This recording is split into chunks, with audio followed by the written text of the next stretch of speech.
Hey, what's up? A few days ago I received a very interesting projector. It is called the BenQ GV30. The unboxing and full review video will be posted on our channel Tech Brothers next week. But now I want to show you how to install Netflix on this projector. You know, it is a real problem for many people to install Netflix on devices with Android TV operating system. This is because Netflix has a very small list of compatible devices, and if your projector is not on this list, then you cannot just download Netflix from Google Play Store. However, there is a very simple solution to this problem. You only need to follow 3 steps to install Netflix on BenQ GV30 Projector. Let's do this!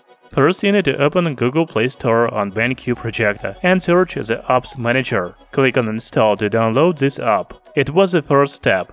The second step is to open Apps Manager, go to the store and select Aptoid. Click Allow to install this app. Now click on Settings and move to the Apps Manager. Press OK button on Remote Control to allow the system to install this app. OK, now go back to the Apps Manager and install Aptoid again. The final step is to open Aptoid and search for Netflix. Click on Install and then open it. That's all. Now you have Netflix on BenQ GV30 Projector. You can sign into your account and watch your favorite shows. If you have any questions, please write in the comments below. The video with full review of BenQ GV30 Projector will be ready next week. Stay tuned.